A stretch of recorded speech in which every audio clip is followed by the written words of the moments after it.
Everyone in school knows I'm Fred's backup. The one he loves is my sister, and I don't mind at all. Rain or shine, I go to his house every day, help him with his studies, and make him dinner. He constantly humiliates me, but I silently endure it. However, Fred doesn't know that every time after visiting his house, I receive a transfer of $100,000 into my bank account. I did like Fred once, but now, all I want is to make some money. At the basketball court, Fred made a buzzer-beater three-pointer. Amidst the thunderous cheers, he raised his arm and smiled. The girls next to me went crazy, screaming for him. Fred walked over, his handsome face glowing. The girls eagerly held out their drinks, hoping to catch his attention. In the midst of all this adoration, Fred glanced at me and smirked. "Amy, it's you again." I stood there, clutching a bottle of water that had been warmed by my body heat, visibly nervous. Fred ignored the others' drinks and took the water from my hand. The next second, before the other girls could show their jealousy, he twisted off the cap and poured the entire bottle over my head. I couldn't open my eyes, just heard the loud laughter around me. No one blames Fred for his actions. He's the star of this school. His grades are excellent, never falling out of the top 3 in the grade. He's both the student council president and the captain of the basketball team. If he has any flaw, it's his bad temper. But with him, even that doesn't seem to matter. After all, his mom funded 3 buildings in the school. From the principal to the teachers to the students, everyone indulges this irritable, but privileged young master. At this moment, amidst everyone's gloating smiles, Fred casually tossed away the empty bottle, his beautiful eyes fixed on me. I knew what he was looking for. He wanted to see my embarrassment, my hurt, my disappointment. But there was none. My face remained emotionless, calmly looking back at him. Fred was infuriated by my expression. "Amy, I can see it. You really have no self-respect," he mocked in front of everyone. "It's the first time I've seen someone as pathetic as you." The girls around me gave me scornful looks. Everyone in this school knows I'm a joke, a weed that should wither in a corner,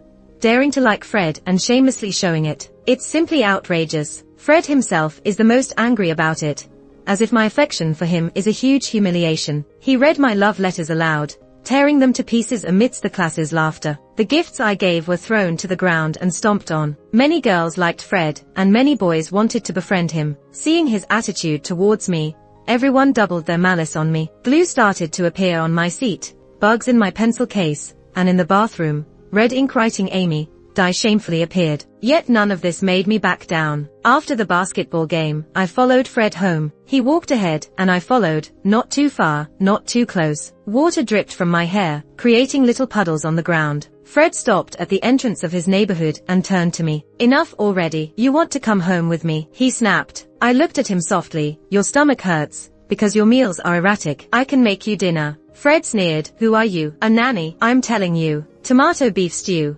I lifted the ingredients I had prepared. "Fred, you like this dish my sister makes, don't you? I can make it too." Fred's rage seemed to pause. He squinted at me, silent for 2 seconds, then swiped his card to open the door, mumbling, "Come in." In the elevator, I smiled. "Are you happy now?" Fred mocked, glancing at me. "You'll do anything to make me like you." I nodded gently. "Of course, I'm happy." As soon as I entered Fred's house, I received a text saying a transfer was successful. My bank account increased by $100,000, accompanied by a message, "Keep it up." While I was busy in the kitchen, Fred lounged on the sofa playing with his phone. He glanced up at me bustling around. "Amy, I've never seen anyone more despicable than you." I didn't reply, placing the tomato beef stew in front of him. My eyes crinkled with a smile. "Fred, dinner's ready." Fred was momentarily stunned, then jumped up. "You," he began. I looked up at him gently. "What's wrong, Fred?" Fred panted heavily, unable to speak. "Does it remind you of Lisa?" I smiled sweetly. This was my sister Lisa's smile. Lisa was Fred's one and only first love. She is 3 years older than me and currently studying abroad. Fred rejected every girl in school because of her,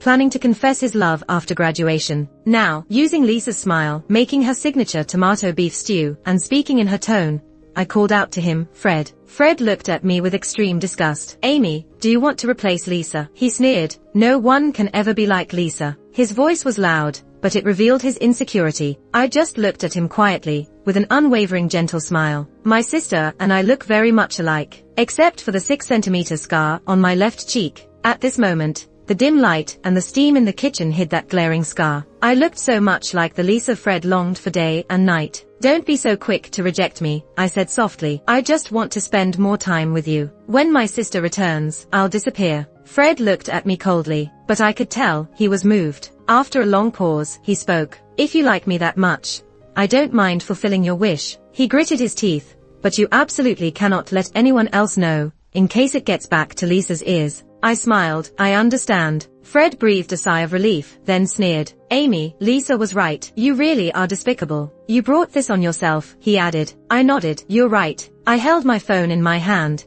confirming the $100,000 transfer. What's dignity worth anyway? I just want money. This money came from Fred's mom. She reached out to me first. She's an incredibly enigmatic woman with a vast business empire, has a son but no husband. Her request was simple, make Fred fall in love with me. To quantify this plan, she had her secretary make a price list for me, entering Fred's house with his permission, $100,000 each time. Going out with Fred, $100,000 each time. Receiving gifts from Fred, $100,000 each time, plus a bonus calculated at 10 times the value of the gift. Fred confessing his love to me, $1 million. Do rich people just throw money around like this? Don't ask me, I'm not rich. To Fred's mom's surprise, I didn't agree immediately. I asked her, I need to know your motives. Fred's mom remained expressionless.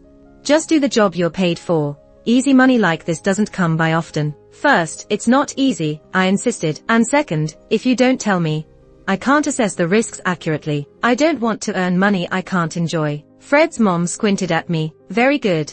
I knew I didn't misjudge you. You're a smart girl. She sat up straighter, looking down at me. I only have one son, Fred. Over the years, I've been busy with business, rarely seeing him, but that doesn't mean I don't know him. I know he's obsessed with your sister Lisa. So, I did some research on what kind of person your sister is. Fred's mom shrugged, using your generation's words. She's a bitch. And a very low-level one. I'm very unhappy about my son having this type of taste.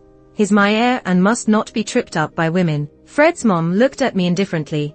So, I need someone to teach him a lesson. She paused, seemingly expecting me to ask more questions. To ask why it has to be me or how I should teach Fred a lesson. But I asked nothing.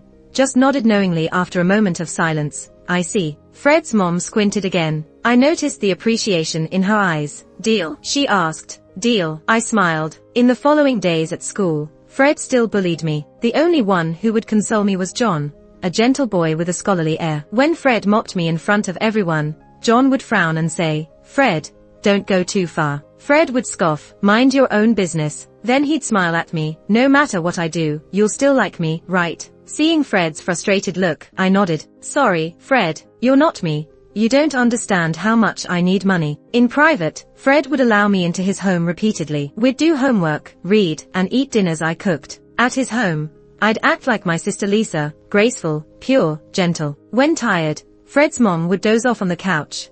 When she woke, she'd find a blanket I wrapped around her and a hot milk nearby, with condensed milk and red beans to her liking. I'd always show her my side without scars.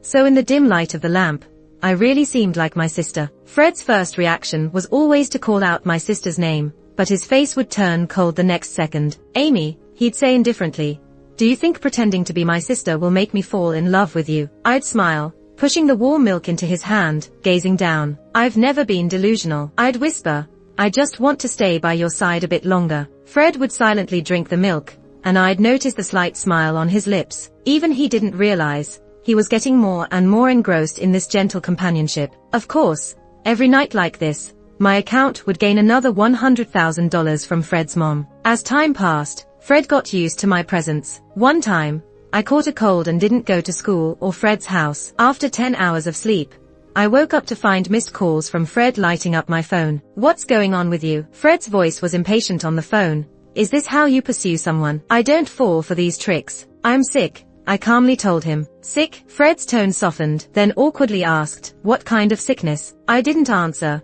just hung up swiftly. A small smile crept onto my lips. Everything was going as expected. Everyone has a black hole in their heart. For Jessica, it's desire. For Fred, it's loneliness. Fred's house is too big. Jessica rarely comes home, and after the housekeepers leave, it becomes a luxurious, empty ice cave. He loves my sister, but she's too far from him. The distant moonlight can't warm him, but a nearby campfire can. After recovering for 3 days, I went to Fred's house again. Fred's attitude towards me had improved significantly. When I carried a large bag of groceries, he took the bag and lightly hit the back of my head. "Can't you say if you can't carry it? You're so dumb." I smiled and looked down. "Thank you." Fred stared at my smile, and I could feel he was momentarily dazed. Without him noticing, our interactions had increasingly resembled those of a couple. However, in the next moment, his phone suddenly rang. The second he saw the name, Fred seemed to light up. "Lisa," he eagerly answered. "You finally returned my call." My hand trembling, nearly slicing myself. In my life,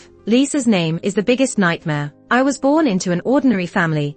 My parents hoped for a better life through their daughter's marriage. Of course, my younger self couldn't understand any of this. I only know that before I turned 8, it seemed my parents liked me a bit more. Amy and Lisa look alike, but Amy is a bit prettier. Amy is also smart. She picks things up after just one try. The relatives all said so. I didn't know what that meant, but complained. Why do I have to go to piano, ballet, and horseback riding lessons, but my older sister doesn't? 11-year-old Lisa stood beside me, smiling gently. The family's budget is limited. Let's spend it on the younger sister. So everyone said, Amy's smart and pretty, but Lisa is more gentle and understanding. Yet, my life changed when I was 8. I accidentally fell, and for some reason, a piece of broken porcelain cut my face. No matter how much ointment I used, it left a scar. No one called me pretty anymore. My piano, ballet, and horseback riding lessons were given to Lisa. During New Year, Lisa would get new, pretty dresses, but I had to wear old clothes. At night, I heard my parents sighing in their room. Amy's face is ruined. There's no point spending money on her anymore. Only Lisa comforted me. It's okay, little sis. If you try hard enough, you can still have a happy life, even with a ruined face. I looked at her face. The sincerity in her soothing words was angelic.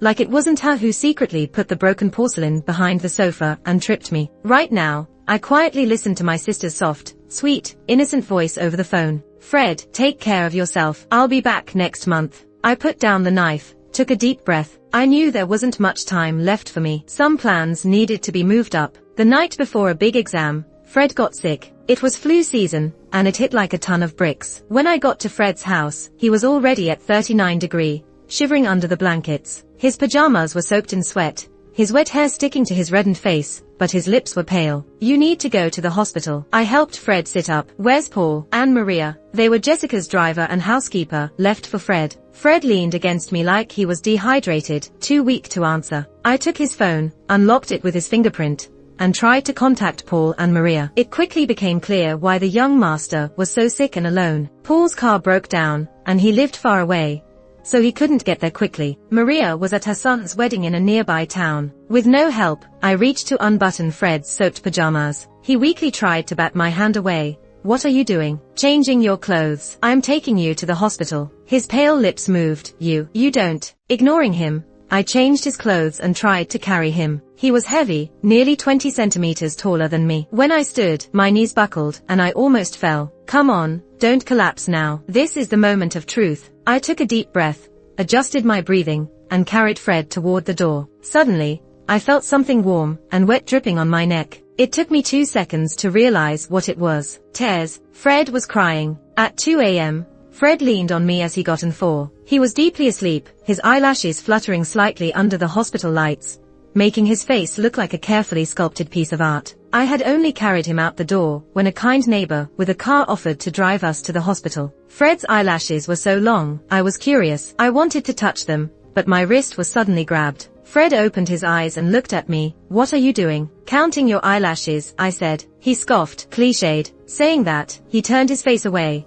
but I could see the slight curve of a smile on his lips. Turning away, he saw the bruise on my knee. "How did that happen?" "It's nothing." "How did it happen?" "I hit it when I stumbled while carrying you," I whispered. "Idiot. You know you could have called 911, right?" "I didn't think of that." "You didn't remind me either." I bit my lip. Fred was silent for a moment. I was too feverish. I touched his forehead. It felt cooler. "The fever is gone. That's good. You scared me." Illness tends to bring out all of a person's vulnerabilities. Fred, like a small beast retracting its spikes, nestled quietly in my embrace. "Why were you crying earlier?" I asked. Fred's expression darkened. "Can you not mention that?" "Okay, I won't." Half a minute later, Fred spoke softly. "Have you ever read those essays?" "Huh. The ones about getting sick in winter and mom carrying you to the hospital. Yeah, I think I've read a lot of those. Yeah, Fred said softly. I was always envious. I fell silent. Other kids' moms would carry them to the hospital, but my mom never showed up when I was sick. I never thought the first person to carry me to the hospital would be you. Fred's voice grew quieter. After he said that, he closed his eyes. I couldn't tell if he was really asleep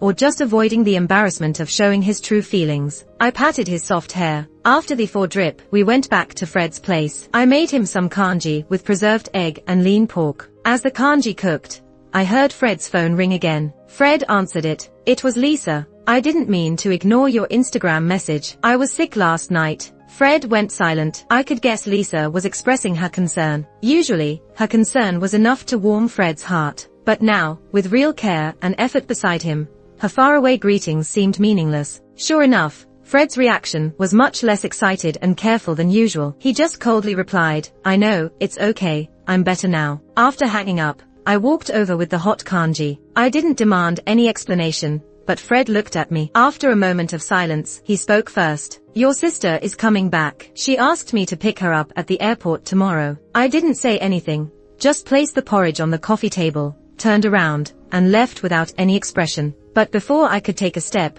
Fred suddenly grabbed my wrist. Amy, he gritted his teeth. What's with the silent treatment? Who are you giving the cold shoulder to? I'm not giving anyone the cold shoulder, I said calmly. This was our agreement. She's back, so I disappear. I emphasized the word disappear so much that Fred's face turned white instantly. Are you really okay with this? He asked quietly. What do you mean by okay? I pretended not to understand. Fred's throat moved. You've been chasing me for so long, and now that your sister is back, you're just going to give up. Doesn't that bother you? No, I replied indifferently. I already told you, Fred.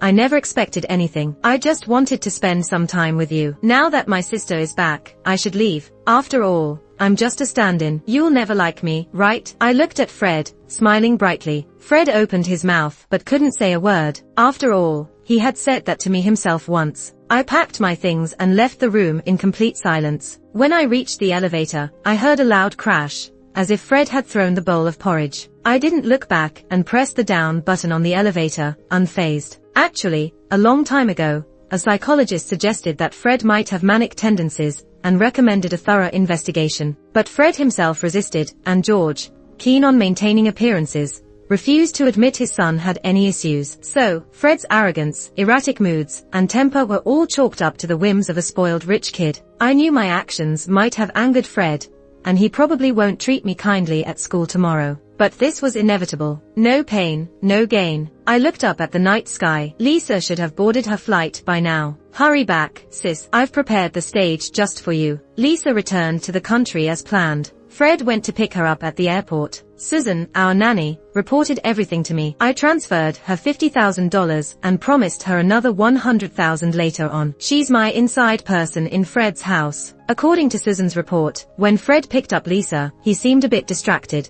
But Lisa is incredibly skilled at the push-pull game. Over the years, if Fred pursued her ardently, she would act distant and reserved to maintain her image as his first love, making Fred place her on a pedestal. But if Fred showed signs of giving up, she would immediately offer some sweetness to rekindle his hope. Sensing Fred's distraction, Lisa went for the kill. She sat in the front seat and cried, Fred, do you know the thing I regret most is going abroad to study? I couldn't be there when you were sick. Do you know how painful it is to be worried about you but unable to do anything? Her tears made her look pitiful. Fred immediately tried to comfort her, handing her tissues and repeating that it was just a small cold and nothing serious. Lisa took the chance to mention that now that she was back, she was starting to think about settling down. Fred, many guys pursued me abroad, but I turned them all down, she said softly, because I've been waiting for someone. According to Susan's intel, Fred was already booking a restaurant to confess to Lisa under her strong influence. Susan watched my expression carefully as she shared this, probably afraid I'd be upset, but my face remained calm. Everything was going according to plan. In Fred's mind, Lisa's image was too perfect. Longing for an unreachable first love becomes a deep obsession, not easy to shake. But unfortunately for Lisa, she's not the pure angel Fred thinks she is. She would slip up, as long as I gave her the opportunity. Sure enough, 2 days later, while visiting Fred's house, Lisa found the necklace I had left in the bedroom. She was furious like never before. What's this? She exclaimed. I was out of the country, and you were with my sister. Fred initially tried to explain patiently, she's my classmate. She came over to do some group work. What group work needs to be done in the bedroom? Lisa was livid. I found this necklace by your bed. I had deliberately left that necklace there while taking Fred to the hospital. It had many purposes. First, the pendant on the necklace was a jade safety charm my parents had commissioned for me before my disfigurement. It would remind Lisa of those times when she always felt inferior to me, her deepest insecurity, inevitably leading her to lose control. Second, it would remind Fred of how I cared for him when he was sick. In contrast, the ever-patient and gentle me would highlight Lisa's irrationality. True to form, Fred's temper didn't last long before he snapped. In what capacity are you questioning me? Girlfriend, he sneered coldly. When we're both single, I believe I have the freedom to see whomever I like, right? Lisa cried, but you said you loved me. I did say that, but weren't you the one who kept rejecting me? Fred laughed bitterly. Or did you want to string me along indefinitely using this tactic? Good. Fred finally woke up to the realization. My parents had taught Lisa the push-pull tactics early on, hoping she'd catch a wealthy husband. They knew with Fred's wealth and status, there were too many pretty girls around him. If he could get someone easily, he wouldn't cherish them. So, Lisa had always kept him at arm's length. But using this tactic meant she would eventually face its backlash. Fred visibly grew colder towards Lisa, and his confession plans were shelved. Lisa was anxious. She had invested so much time into catching this big fish. She couldn't accept it slipping away when she was so close. So I watched as Lisa frequently posted on Twitter during that period, sad and melancholic tweets with various selfies. I looked at those tweets and couldn't help but smile coldly. If I were George, I'd be losing my mind too, knowing my son fell for such a girl. I'd throw a ton of money to snap him out of it. After a few days of just watching, Lisa suddenly changed her tone on Twitter. She posted a happy picture of two hands holding each other with rings on both. The caption, "We're engaged." My eyes darkened. I pulled up Fred's Twitter. It was blank. How did this happen so fast? I thought for a moment and called Susan. Your sister came over that day, instantly in tears, showing Fred the scar on her leg. Susan said, seems like they both drank a lot afterward. I got it right away. That was when Fred met Lisa. It was also her trump card. Fred almost drowned as a kid, and Lisa saved him. During the rescue, she got a scar on her leg from a tree branch. Because of that, Lisa always held an irreplaceable spot in Fred's heart. I hung up on Susan and walked out of the dorm. The front of the girls' dorm still had those red slurs spray painted on it. Amy, you shameless one, just die. I ignored it every day. I was used to it. But this time, I noticed someone cleaning up the graffiti. John and I didn't really interact much. He was considered the top student. If Fred never fell below the top 3 in the grade, John was always number 1. But his family was poor, relying on student loans, and he was quiet, rarely making friends. Yet, he was the only one who stood up for me during my bullying. He once showed up with a janitor when a group of guys dragged me into the restroom. It got him into a lot of trouble with those bullies. I still owed him a thank you. I walked up to John and said, calmly, thanks, but it's not necessary. Don't bother. He turned to me, frustration evident in his eyes. Amy, why don't you fight back? Because it's useless, I said. I looked him in the eye calmly. Fighting with garbage in the mud only gets you dirty, even if you win. So, how do you escape? John's eyes darkened slightly. I can't tell you now, I said with a small smile. Once I succeed, you'll know. I turned and left, feeling John's gaze on my back. I looked plain, wearing a cheap t-shirt and jeans, but no one knew I had nearly $1 million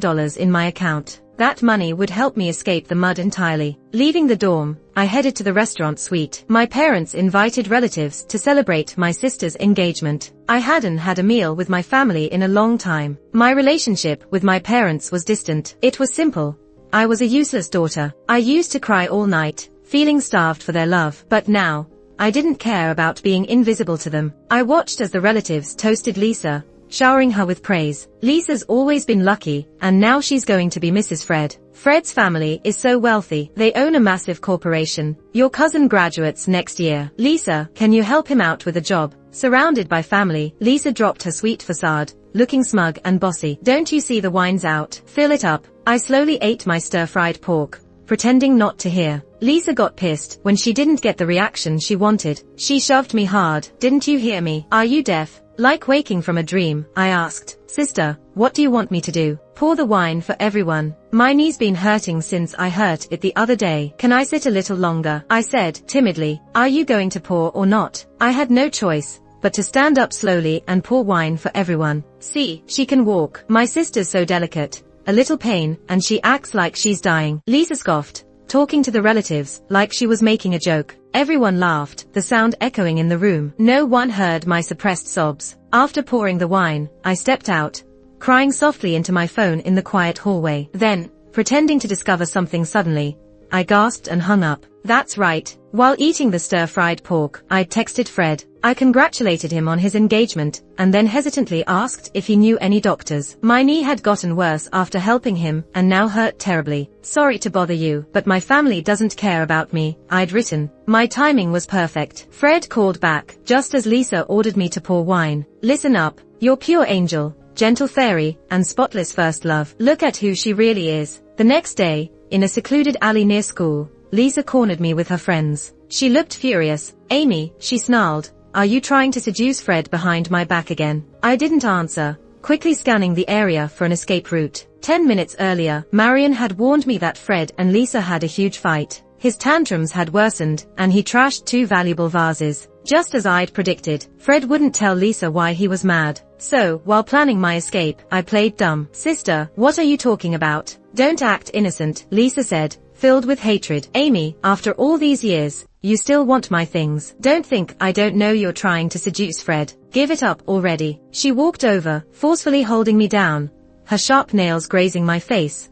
Look at the scar on your face. With this face, you still want to be Mrs. Fred. Amy, you'll never beat me. I struggled desperately, but Lisa's henchman held me down. Her nails were about to dig into my skin when someone shouted, stop. A figure dashed over, protecting me behind him. John. I called the cops, John said, looking at Lisa. Try taking another step forward. The sound of a car approaching came from outside. Lisa's face turned a bit pale, and with a wave of her hand, her posse quickly dispersed, vanishing into the maze of alleys. Moments later, a car drove into the alley, but it wasn't a police car. Fred stepped out. When Lisa appeared, I hadn't yet hung up on Marion. Obviously, Marion called Fred for me. I decided I'd send her a bonus later. Lisa's reaction was swift. As soon as Fred stepped out of the car, she feigned fear and threw herself into his arms. Fred, thank goodness you're here, she said, her eyes red. Amy was jealous of our engagement and brought her friends to bully me. John and I exchanged a helpless glance. Fred looked at us. Seeing John protecting me, his expression darkened. What's going on? He asked. John tried to explain. It was Amy's sister, she. I tugged on John's sleeve. Don't. Maybe that gesture showed too much closeness, because Fred's jaw tightened even more. Let's go, I said, grabbing John's hand, ignoring Fred's murderous glare as we walked away. In the earlier struggle, my arm got scratched. John bought some antiseptic and applied it for me. We then went to the convenience store next door and got some soda, gummy bears, and chips, and sat on the rooftop to feel the breeze. The cool night wind blew, the city lights twinkled. John suddenly called my name, Amy. Yeah, what's your plan after graduation? I want to save a lot of money. John didn't expect such a straightforward answer and looked a bit surprised, but I continued. I want to save enough to get reconstructive surgery abroad. I found a doctor who can fix my scars, but the surgery and medication are expensive. I also want to go to Paris to study art. I've loved drawing since I was a kid and dream of having my own exhibition, but the tuition and living costs aren't cheap. Art really burns money. The cool night breeze brushed past, and for the first time, I found it really satisfying to talk about all this. No one had ever asked me about my future. Everyone thought a pitiful person disliked at school, a transparent presence at home, especially someone with a huge scar on her face, had no future. Just getting through life unnoticed was considered lucky. But I refused to accept that. Any chance to change my fate was worth fighting for. Before John could speak, Fred arrived. Sensing the tension between them, I whispered to John, I'm so hungry. I want some fried chicken. John quietly nodded and went downstairs. There was a 24-hour fried chicken joint nearby. The rooftop was now just me and Fred. After a moment of silence, Fred approached. How's your knee? Let me see. I turned my head, avoiding his gaze. Does my sister know you're here? Fred, after everything, who do you really like? Fred remained silent. I sighed inwardly. $1 million sure isn't easy to earn. After a long silence, Fred finally spoke softly, almost defending himself. Amy, I can't do without you now. I raised an eyebrow slightly, but my life was ultimately saved by Lisa. I knew it. Fred, Do you really want both me and my sister to have the beautiful Lisa as your wife, and me, obedient and yielding, as your secret lover? Fred stayed silent. Silence was confirmation. I almost laughed. He really did think that was possible. That's impossible, I said, voice cold but words tender. Don't worry. I won't make it hard for you. Go find my sister. After graduation, I'll disappear from your world. Amy. Fred seemed to want to reach for me. I shrugged him off and walked away. Downstairs, John was waiting with fried chicken. I grabbed a drumstick, taking a big bite. The juice from the chicken spilled out, and I closed my eyes in satisfaction. Time flew by, and graduation arrived. All the stuff in our lockers had to be cleared out. As I packed my things, a forgotten old drawing fell out. A boy sitting by the window, sunlight spilling across his features, capturing every detail of his hair and lashes. You couldn't draw something so detailed without enough affection. A sharp-eyed girl grabbed the drawing from my hand. Oh look, it's Fred, a toad wanting to eat swan meat. Right in real life, she laughed. Her voice drew the attention of many classmates. I was surrounded, listening to their mocking words. It didn't matter. Their insults were predictable. I was almost immune to them by now. I stood quietly in the midst of it all, waiting for them to tire and disperse. But then a hand seized the drawing. Fred looked at it and then at me. His eyes looked dark and tired, with weariness written all over his face. According to Mary's report, after I completely ignored Fred, he and Lisa had several more fights. Amy. I heard him whisper my name, but I didn't give him any chance. The next second, I snatched the painting from his hand and tore it into pieces. Fred, as agreed, from now on, I'm completely disappearing from your world. The pieces flew up and then fell down, and Fred looked at the debris on the ground in a daze. I turned around, a cruel smile playing on my lips. I deeply understood Fred's nature. For him, what he can't have is always the best. Now, he finally got Lisa, and I became the one he lost. My phone vibrated.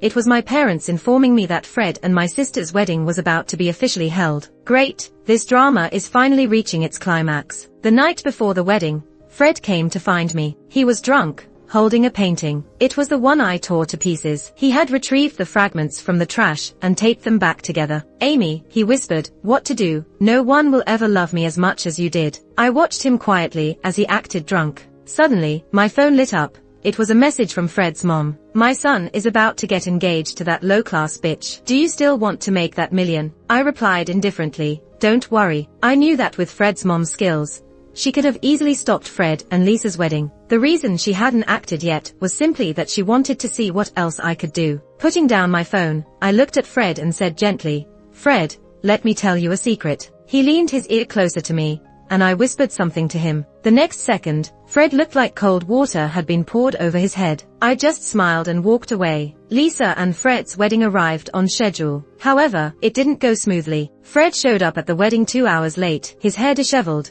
clearly still drunk from the night before. The first thing he did was, he picked up the bride and threw her into the deep end of the swimming pool. Lisa's wedding dress was already heavy, and after soaking in water, it was like a suit of armor, making her unable to move. Fred watched coldly as Lisa flailed in the water. The guests were all stunned by his actions, and for a moment, no one thought to rescue her. It wasn't until Lisa stopped moving that my parents let out a heart-wrenching scream. Quick, quick, save her. The guests scrambled. Some jumped into the pool to save her.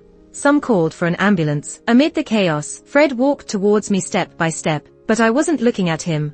I was looking at Fred's mother, seated in a prominent position. She must be curious about what I said to Fred. It's simple, just one sentence. My sister can't swim. It shattered everything, destroying all good memories. Lisa can't swim. So the girl who saved you back then, it was you, right, Amy? Fred stood before me, looking down. His eyes were bloodshot. Why didn't you tell me sooner? Fred's mom watched from a distance. In my heart, I harbored the most ruthless smile, but my face showed the gentlest smile. This is my last lie to you, Fred. But I had to leave this mess. I kindly said, you love my sister, and I was disfigured. Telling you the truth would only make you feel guilty. A huge shock appeared in Fred's eyes. I don't want your guilt. I smiled and shook my head, tears falling. I only want your love. If you can't give me that, I'd rather leave. I turned and walked a few steps, then heard Fred's shout from behind. Amy, I love you. In front of all the guests, in front of my parents, in front of Lisa, who had just been pulled from the pool. He confessed his love to me, but instead of looking at him, I looked at Fred's mother in the distance. A million. I mouthed the words silently. Fred's mother deeply looked at me, then nodded and said something to her assistant. Seconds later, my phone made a ding sound. The money was in. No wonder Fred's mother, a businesswoman toughened by years in the industry, was so remarkable. She was decisive, efficient, and effective. I turned to Fred, smiling easily. We can talk now. The hotel, initially set up for the wedding, cleared a separate quiet room for Fred and me to talk. At this point, it's time to tell you the truth. I looked into his eyes and said clearly, Fred, I don't love you. Fred looked at me. 3 seconds later, he burst into laughter like he had just heard the world's biggest joke. Amy, you never used to be this funny. I waited for his laughter to end, then repeated, Fred, I don't love you. I was only here on your mother's request to teach you a lesson. Fred was still laughing, but there was a trace of doubt in his smile. Here's the first lesson. Don't be easily swayed by a woman's gentleness and submission. The specifics of this lesson were when you were sick. Yes, I took care of you diligently, I said softly, but your illness was arranged by me. I knew Mary would be at her son's wedding that day, so I bribed someone to puncture our driver Mark's tire, ensuring he couldn't get back in time. The day before, you had a basketball game and slept deeply. I had someone write a program to control the air conditioning in your room. It would blow hot air for 30 minutes. Then cold air for 30 minutes. In this situation, it's hard not to catch a cold. Fred finally stopped smiling. He stared at me, like he was trying hard to remember something. So, don't be fooled by this gentle facade. Both Lisa and our kindness is fake. Wait, Fred wanted to say something, but I raised my hand to stop him and continued speaking. Secondly, lesson 2. Don't let the push-pull tactics from the opposite sex control you. While Lisa was abroad, she kept using this method to make you love her more. And I'm the upgraded version of that. Starting extremely humble and then decisively leaving later on was all to make you repeatedly bounce between the feelings of gaining and losing, just to mess with your emotions. Lastly, don't marry anyone just because they saved your life. I smiled calmly. You can give a banner, you can give money, but there's no need to marry someone. After all, someone like me, who saved your life, might turn around and scheme against you in 10 years. Fred stared at me dumbfounded. Then he went completely manic and flipped everything on the table. No way, Amy. The door opened and bodyguards rushed in to hold Fred down. Fred's mom walked up to me. She whispered, you did well. I sighed. You're even more impressive. I still find it hard to believe a mother can be so ruthless towards her own son. Fred's mom lifted her gaze and looked out the window. I don't want to, but there's no choice. This is a real and cruel world. If I'm not tough on him, he'll just suffer bigger losses. When it comes to feelings, only real pain can leave a lasting impression. Aren't you afraid I might betray the original plan and try to marry your son? I asked. Fred's mom looked at me. Would you? I smiled. Of course not. I rarely read people wrong, she whispered. I went to your school once. You were the only girl who caught my attention. You have very cold, rational eyes. Just like I did when I was young. I didn't want to engage with Fred's mom any further, so I thanked her politely and turned to leave. Fred, held down by the bodyguards, yelled out my name. Amy, just one question. That painting, the one from when we first met. Even then, were you already lying to me? I barely flinched. I looked at him and whispered softly, no. Fred looked at me. I looked back at him. I didn't say another word, but he understood. The next second, Fred let out a gut-wrenching scream, and tears finally rolled down his cheeks. I walked out the door without looking back. No, I wasn't lying to you. When we first met, I did like you. I recognized you as the little boy I saved years ago. And you had grown so tall and handsome, with eyes like stars. Such a dazzling boy who wouldn't be moved. So, with genuine affection, I quietly painted your portrait, hoping to find a chance to talk to you and tell you I was the girl who saved you years ago. But what did you do, Fred? You went through my bag and found my unfinished love letter. You mocked me, told me to look in the mirror at my scarred face. You watched as those bullies pushed me into the bathroom, doing nothing but smirking like you enjoyed the show. The worst pain isn't that the one you love never loves you back. It's that they did love you once. You killed that love. The night I left the hotel, I quickly boarded a flight. With over $1 million in my account, I had prepared all the subsequent steps, going straight to Paris and depositing the money there. Even if Fred's mom changed her mind, she wouldn't be able to reach that far. I didn't tell anyone my whereabouts to avoid any future revenge. I don't trust anyone. Why did Fred's mom say I had extremely cold, rational eyes? Simple. Everyone I ever loved betrayed me. My parents saw me as a tool. My sister saw me as a rival. School friends joined in bullying me. And the boy I liked was the cause of it all. So, I only trust myself. Everyone can treat me poorly, but I will always love myself and never give up on myself. With the money from Fred's mom, I got scar removal surgery. The scars that had marked me for years finally disappeared. When I walked down the street, boys no longer looked away in fear or pity, but eagerly asked for my number. I studied art, bought the best supplies, and my mentor loved me, calling me his most talented student. Later, I reconnected with Fred online and learned a lot of things. After being pushed into the pool, Lisa was taken to the hospital. She was 2 months pregnant, and the shock caused her to miscarry. Their engagement was called off. Lisa rarely left the house. My parents, having lost all hope, were devastated. The three of them constantly fought in their cramped apartment, tormenting each other. During one intense argument, Lisa smashed a glass, fell onto the shards, and severely cut her face, leaving scars. It had been years since she cut my face with a broken china shard. It was long due karma, and Fred didn't have it much better. Fred's mom's harsh methods were problematic. An eagle can endure round after round of trials, but a chick will only perish. Fred's mom was an eagle, so she assumed her son was too. Unfortunately, Fred didn't live up to her expectations. He developed severe emotional issues. His manic episodes fully manifested, and he spent a long time in therapy. He became extremely mistrustful of women,